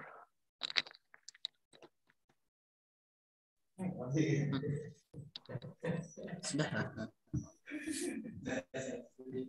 Ya. Terima kasih kepada Bapak Ahmad Supiyudin Ihsan, MA MPD, yang telah menyampaikan materi yang baik. Kita memasuki sisi yang kedua, yaitu sesi tanya jawab. Untuk ini kita persilahkan. Sebelum sesi tanya jawab, kita persilahkan kepada Ines Kosmetik. Saya persilahkan kepada Mbak Vera untuk menyampaikan pesan-pesan tentang produk Ines. Saya persilahkan. Terima kasih pada moderator. Assalamualaikum warahmatullahi wabarakatuh. Waalaikumsalam warahmatullahi wabarakatuh. Selamat siang peserta webinar semuanya. Izin Vera untuk sedikit perkenalan perusahaan selaku support atau sponsor dalam webinar pada siang hari ini. Salam kenal, saya Gusti Ferawati, saya adalah perwakilan dari Ines Kosmetik, yang mana pada siang hari ini menjadi sponsor kegiatan webinar kita untuk hari kedua di Diklat Pendidikan. Next. Sedikit Vera bahas tentang Ines. Ines merupakan sebuah brand kosmetik yang lahir pada tahun 1998 dan produk kita sudah terdapat ratusan item yang tersebar luas di seluruh Indonesia. Dan pastinya Ines Kosmetik 100% buatan Indonesia. Kantor kita berdomisili di Singosari, tepatnya di Kota Malang. Dan next. Cita-cita kami adalah membuat perempuan memperoleh kebahagiaan dengan kulit yang sehat dan cantik, serta menyebarkan energi positifnya kepada orang-orang di sekelilingnya. Cantik bukan hanya milik perempuan, karena cantik adalah identik dengan bersih, jadi laki-laki juga harus memperhatikan perawatan kulit wajah. Oke, di next. Dan adapun produk-produk dari Ines Kosmetik, kita meliputi make up yang pastinya cewek pakai, tapi di acara-acara tertentu tidak lupa juga, kadang-kadang cowok juga bisa menggunakan make up dari Ines Kosmetik. Oke, dilanjut. Dan ini adalah produk skincare yang bisa dipakai untuk harian, dan ada juga untuk skincare perawatan mingguan atau yang kita kenal dengan facial. Dan ini adalah produk terbaru atau promo kita, Exclusive All Day dan Exclusive All Night adalah pelembab siang dan pelembab malam hari. Dan yang terbaru adalah si Exclusive All Night krem malam yang bisa untuk mencerahkan kulit dengan kandungan butiran biru, ada kandungan vitamin E-nya juga. Next. Dan ini adalah produk body care untuk perawatan tubuh. Jadi kita ada body butter, sabun mandi, lulur, juga ada parfum dan hand body-nya juga. Dan untuk ibu-ibu dan bapak-bapak yang ingin tahu produk kita di e-commerce belanja online, kita juga tersedia di seluruh aplikasi belanja. Dan untuk di sosial media kita juga sudah ada Facebook, Instagram, dan ada aplikasi tersendiri namanya My Ines. Di sini juga Vera informasikan bahwa produk kita sudah mendapat izin dari Balai POM dan juga sudah mengantongin sertifikat halal dari Majelis Ulama Indonesia. Dan mungkin bapak-bapak atau ibu-ibu berkenan untuk nantinya Vera support kegiatan, boleh nanti berkabar ke nomor WA Vera langsung. Di nomor yang ini nanti bisa diminta ke panitia. Next. Dan dapatkan shopping voucher diskon 30% untuk pembelanjaan Exclusive All Day dan Exclusive All Night satu pasangnya. Oke lah, mungkin hanya itu yang bisa Vera sampaikan. Dan terima kasih atas waktu dan kesempatannya. Tidak lupa juga Vera ucapkan terima kasih kepada seluruh jajaran panitia yang sudah memberikan waktu dan kesempatannya kepada kami Ines Kosmetik untuk yang kesekian kalinya untuk mensponsori kegiatan ini. Akhir kata, Vera ucapkan terima kasih dan kepada seluruh peserta webinar, semoga apa yang disampaikan oleh pemateri kita bisa bermanfaat untuk kita semuanya. Salam sukses untuk semuanya. Assalamualaikum warahmatullahi wabarakatuh.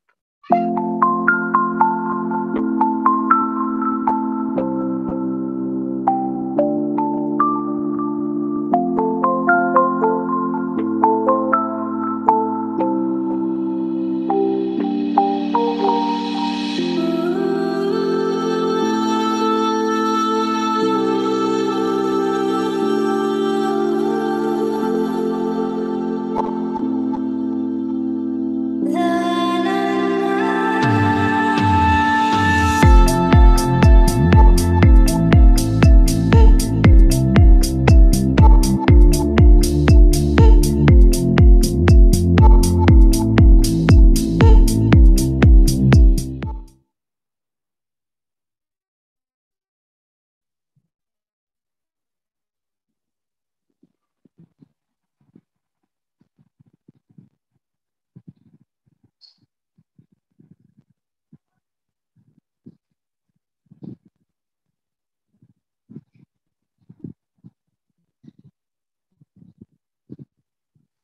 Saya kembalikan ke moderator. Baik, terima kasih kepada Mbak Piala yang telah menyampaikan tentang produknya. Baik, kita masuki sisi tanya jawab. Untuk ini kita persilahkan 2 orang yang ingin bertanya. Selain itu, kami informasikan juga untuk dikirimkan melalui kolom chat Zoom dan kolom live chat pada live streaming YouTube. Bagi yang ingin bertanya, silahkan hand raise atau angkat tangan dan jangan lupa sebutkan nama serta asal dari mana. Bila ada yang bertanya, tanyakan kepada yang bertanya nama instansi,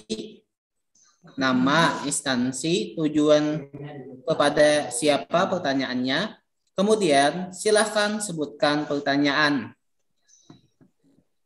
Ya, saya persilahkan siapa yang ingin bertanya, silahkan hand raise atau angkat tangan.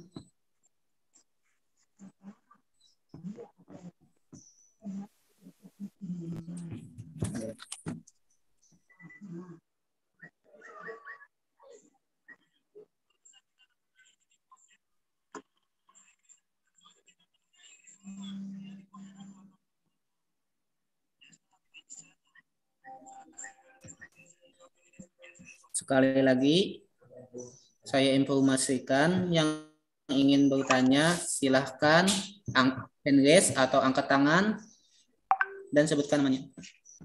Nah, silahkan kepada Ibu Nur Hidayati.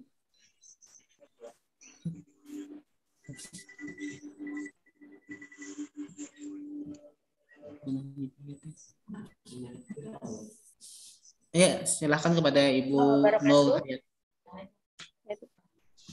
Assalamualaikum warahmatullahi wabarakatuh. Waalaikumsalam warahmatullahi wabarakatuh. Saya ingin bertanya kepada Bapak Ahmad Sofyudin. Saya ini sering mengalami kesulitan untuk membuat pendahuluan. Sering gitu kalau kita mau menulis makalah atau mau menulis sesuatu gitu sering kesulitan dalam membuat pendahuluan. Nah, bagaimana tadi sebenarnya sudah dijelaskan ya, tapi mungkin ada kiat-kiat yang lebih detail kembali bagaimana caranya membuat pendahuluan kita itu supaya menarik dan tepat gitu dengan isi artikel kita. Terima kasih. Assalamualaikum warahmatullahi wabarakatuh. Waalaikumsalam warahmatullahi wabarakatuh. Mungkin langsung atau gimana, Mas moderator? Ya, silahkan Pak, bisa langsung dijawab. Terima kasih. Bu Nur Hayati, kita langsung saja coba. Bu Nur Hayati kira-kira mau nulis apa? Kira-kira dulu. Kira-kira menulis apa? Misalkan gitu ya, biar kita langsung teknis saja. Baik, karena saya guru, saya pendidik, saya guru di SMA. Misalkan nih saya ingin mengangkat artikel tentang kayak misalkan tadi latar belakang terjadinya pernikahan dini karena kemarin dari pandemi itu juga ada beberapa kasus gitu, beberapa siswa di sekolah saya itu akhirnya tidak bisa melanjutkan sekolah karena terjadi insiden gitu. Nah, misalkan saya ingin menulis tentang itu gitu. Nah, bagaimana gitu kiat-kiatnya? Terima kasih. Oke, langsung saja. Ini menarik. Kita langsung teknis saja ya, teman-teman semua, guru-guru, bapak ibu guru. Salam takdim selalu dari saya yang dari Jogja gitu. Mungkin Ibu Ibu Nur Hayati mau meneliti pernikahan di SMA misalnya gitu ya. Nah, yang pertama kalau artikel ya, ini kalau beda lagi kalau ketika kita nulis skripsi disertasi itu beda lagi nanti. Kalau skripsi atau tesis itu atau disertasi itu paling enggak ada 3 Bu. Gitu. Ini dulu. Nah, ada 3. Yang pertama adalah ideal. Gitu. Ideal dulu. Ideal itu ya pernikahan dini gitu ya, atau mungkin pendidikan sekolah itu SMA itu memang penting sekali sampai pendidikan gitulah. Pendidikan SMA ini harus dilanjutkan karena ini program pemerintah dan lain sebagainya. Itu ideal ya. Nah, itu langsung yang kedua adalah setelah ideal itu, paragraf-paragraf ideal itu langsung ke dinamika gitu. Ternyata tidak loh dinamika ini. Ada realitas sosial gitu. Ternyata tidak loh. Banyak sekali di masa pandemi ini ternyata anak-anak SMA putus sekolah. Itu kan dinamika. Ya, kira-kira itu kan dinamika. Nah, diakibatkan apa? Salah satunya adalah pernikahan dini di situ. Oh, itu diungkap dengan data. Harus dengan data. Itu harus dengan data. Datanya banyak sekali, nanti dicek di Google itu pernikahan dini di dunia atau misalnya ada di Indonesia aja lah, pernikahan dini di Indonesia selama pandemi. Wah, muncul itu berita-berita penting-penting itu. Wah, itu diungkaplah, dimasukkan di dinamika itu. Itu. Yang ketiga adalah setelah tadi ideal, habis itu dinamika. Itu ideal itu ngawang-ngawang di sebuah ideal sebagai sekolah itu harus ideal. Ternyata tidak. Sekolah itu ternyata membawa masalah bagi anak-anak sampai seperti itu gitu ya. Selanjutnya yang ketiga, yang terakhir, pentingnya penelitian ini dilakukan. Gitu. Pentingnya penelitian ini dilakukan. Langsung sampai jenengan bisa langsung lebih detailkan lagi, ternyata di sekolah ini gitu ya, sekolah A ada kasus tertentu dimunculkan satu aja atau mungkin 2 kalimat saja di pendahuluan itu. Langsung diungkap, ternyata ini penting untuk diungkap. Nah, kira-kira gitu ya. Maka penelitian ini penting untuk diungkap sehingga penelitian ini layak untuk dipublish, layak untuk dijadikan sebuah referensi penting di dunia pendidikan. Kira-kira begitu Bu Nur Hayati. Itu kalau di deskripsi, tesis, atau disertasi. Nah, tapi berhubung kita ada artikel jurnal gitu, sebagai reviewer ya, di artikel jurnal itunya dipangkas itu, idealnya itu. Dipangkas itu. Masalahnya kan sedikit sekali itu, pendahuluan kan harus hanya berapa paragraf saja, mungkin 6 paragraf sudah banyak sekali gitu. Nah, kalau artikel jurnal itu, ini idealnya dipangkas, langsung saja realitas itu, dinamikanya, realitas sosialnya seperti apa. Mungkin ketika saya ngomong itu pandemi ini gitu, langsung aja pandemi ini menimbulkan dampak yang luar biasa, misalnya gitulah. Langsung awal kalimat sudah ngomong pandemi sudah dampak yang luar biasa, termasuk dampak di dalam pendidikan. Ya, misalkan langsung kayak gitu.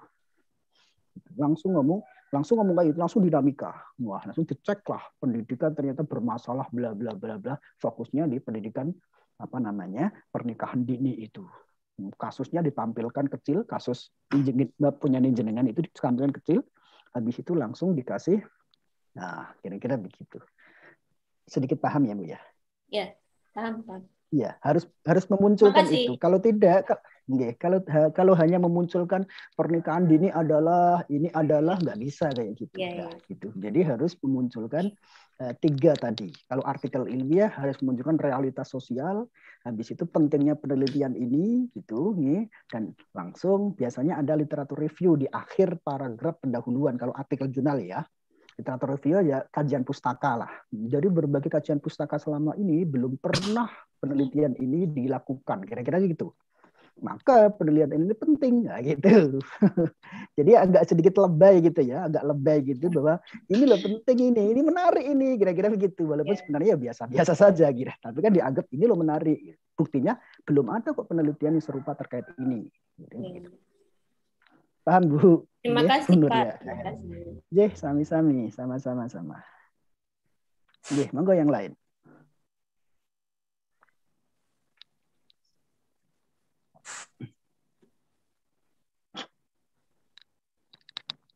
Silahkan hand raise atau angkat tangan. Saya ulang lagi sekali. Oh, ada Ibu Santi Nasir. Silahkan Bu. Nyakoti. Wabarakatuh. Nama saya Ibu Santi Nasir SPD berasal dari Maluku, unit kerja SMK Negeri 3 Seram bagian Barat. Saya mau bertanya kepada Ibu narasumber yang pertama. Tadi dalam materi itu disampaikan bahwa ada generasi yang lahir tahun 2010 ke atas atau sampai sekarang ini. Di mana sebagaimana kita ketahui dan kita alami bersama bahwa generasi tersebut mereka sudah bergaul dengan gadget atau Android ini, di mana mereka belum asal yang penting sudah main untuk menghibur seperti itu. Kemudian survei mengatakan bahwa orang menggunakan gadget itu untuk orang Indonesia sampai 7 jam dalam sehari. Pertanyaan saya, untuk anak yang berusia 10 tahun sampai ke 00 tahun ini atau 2 tahun ini, alangkah bagusnya mereka menggunakan gadget itu selama berapa jam? Terima kasih.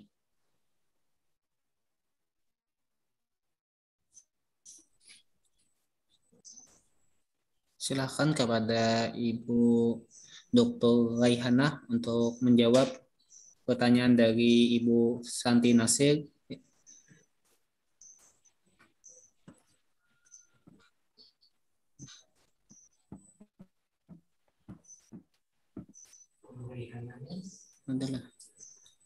Ya, silakan kepada Ibu Dr. Raihana MUmed untuk menjawab pertanyaan dari Ibu Santi Nasir.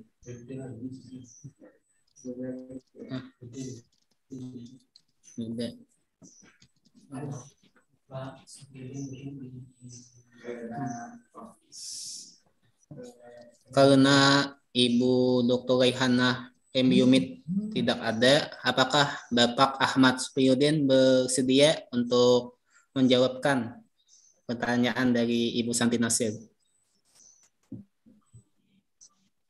Tadi pertanyaan spesifiknya seperti apa? Spesifiknya langsung pertanyaan. Kira-kira apa yang umur berapa gitu ya? Atau gimana? Iya Pak, alangkah bagusnya anak yang berusia 9 tahun sampai ke belakang sampai 1 tahun itu mereka menggunakan Android atau gadget ini berapa jam ya dalam sehari, yang bagusnya itu menurut kesehatan begitu. Terima kasih. Oke, terima kasih ya. Nah, kalau terkait kesehatan mungkin langsung ke Bu Nuria, ada masalah terkait beliau adalah memang dokter ya, kedokteran gitu. Jadi di Jogja sedang adzan ya, kalau di Kalimantan mungkin udah ya. Bagusnya apa, di umur berapa anak itu memegang gadget gitu. Sebenarnya logikanya gitu ya, logikanya itu masalahnya terkait radiasi ya. Logikanya ya 2 tahun jangan dulu lah. 1 sampai 2 tahun jangan dulu. Ini terkait radiasi. Otak itu masih lemah lah gitu. Itu bisa dicek kalau memang itu mudah ya dicek ya. Kita tidak harus belajar banyak lah. Otak anak 1 sampai 2 tahun memang masih lemah. Gitu. Radiasi kan luar biasa gitu. Mungkin paling aman adalah kalau toh nangis dan minta itu misalkan gitu ya, anak kecil misalnya. Ya sudah, wifi kita dimatikan, ya kita download dulu gitu, kita matikan wifi-nya. Itu untuk radiasi yang begitu parahnya itu mungkin bisa dimatikan dulu. Terkait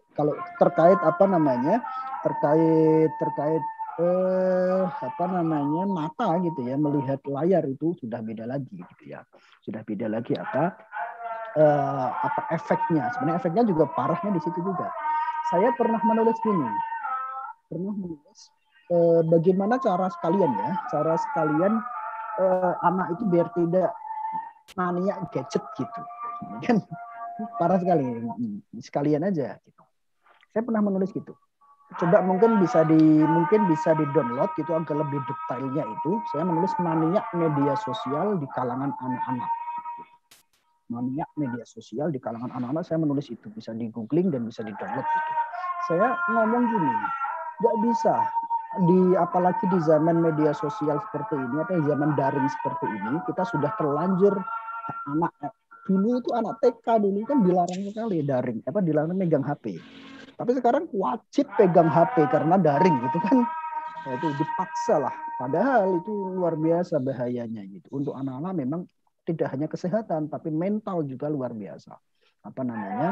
Penggunaan media sosial dan menggunakan smartphone atau gadget gitu. Salah satunya adalah kalau apalagi di anak-anak usia SD yaitu ya kelas 1 TK sampai SD gitu. Salah satunya adalah kita harus diskusi dulu. Boleh pegang HP gitu ya asalnya. Boleh pegang HP asalkan gitu bla bla bla bla. Nah, kamu sehari, kalau ini udah kecanduan loh ya. Nah, kamu sehari kan 24 jam. Kamu boleh jam ini dan jam ini. Misalkan gitu. Kalau udah kecanduan. Kalau belum ya aman gitu ya. Itu yang pertama. Ada deal-dealan sama anak dulu. Nanti anak sedikit paham memahami. Walaupun nangis pertama memahami ujung-ujungnya. Bahwa jam ini itu memang setelah beberapa menit kemudian ini anak harus mengembalikan HP ke ibunya. Gitu. Yang kedua adalah diajak keluar anak itu, jangan di rumah, diajak keluar gitu. Itu paling penting, itu diajak keluar gitu. Dan harus memahami ibu bapak harus diajak keluar. Ternyata refreshing itu tidak hanya di HP gitu, tapi juga di refreshing itu ada di luar, itu ternyata lebih menarik gitu. Misalnya sekarang itu desa-desa di Jogja misalkan sudah menjadi desa wisata gitu. Dusun-dusun kecil-kecil aja sudah menjadi desa wisata. Apalagi di luar Jawa itu banyak sekali kan terkait wisata kecil-kecil gitu. Diajak aja gitu. Ternyata memang menarik. Minggu depan ke sana lagi ya. Asalkan kamu HP-nya dikurangi misalkan gitu lagi. Yang selanjutnya adalah saya hasil penelitian saya itu yang selanjutnya adalah ajak anak-anak itu untuk setiap malam misalkan. Kalau di Islam itu kan setiap maghrib di surau-surau itu kan harus ngaji gitu. Atau di sore itu ada TPA. Itu aja. Anak itu punya komunitas-komunitas seperti itu. Wajib itu. Kalau tuh nggak punya komunitas misalkan, ya aja anak itu di jam-jam tertentu itu dikasih les. Gitu. Dikasih les. Ada kesibukan lain selain megang HP. Itu ada kesibukan lain selain pegang HP.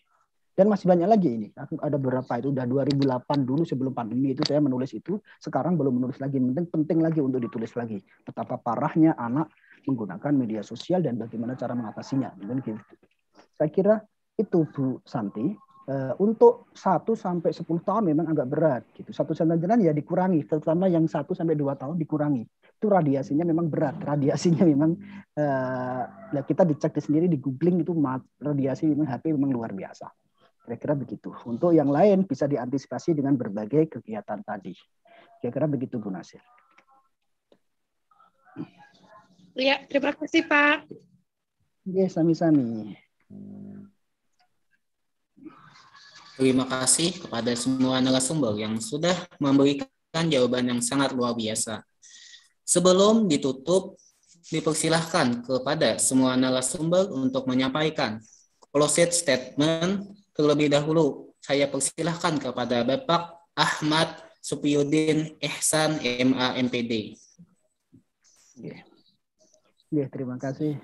Sebagai closing statement saya, jadi guru, ya kita fokus guru itu betapa pentingnya menulis itu. Kalau kita sebagai guru, apalagi sebagai PNS ya, pengabdi negara, gitu, pengabdi negara, menulis itu bagian yang luar biasa, gitu.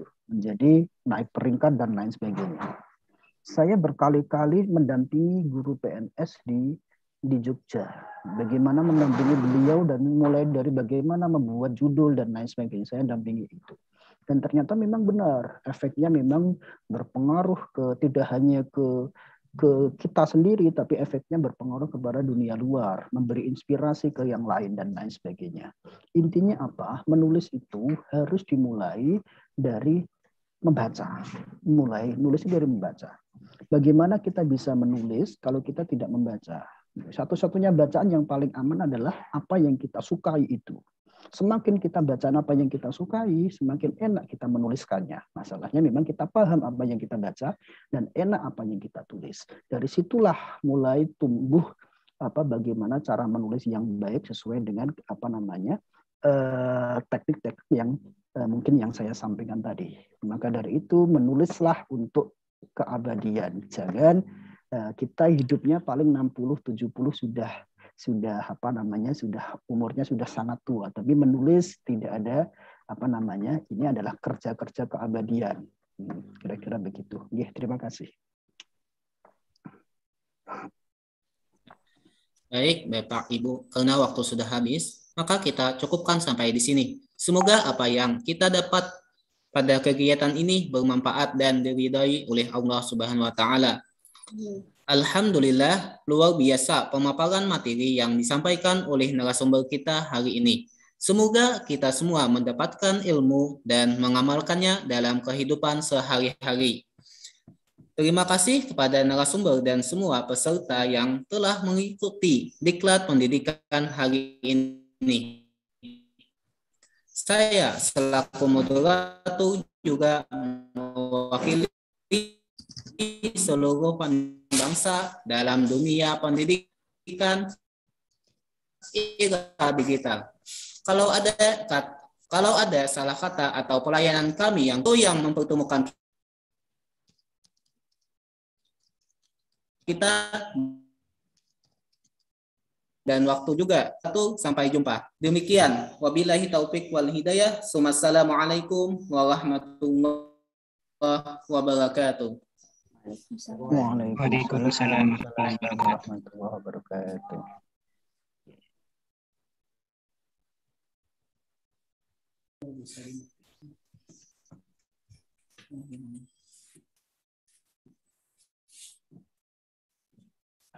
Ya, terima kasih kepada Bapak Ahmad Sopyadon Ehsan dan Ibu Raihana yang duluan keluar dari Zoom karena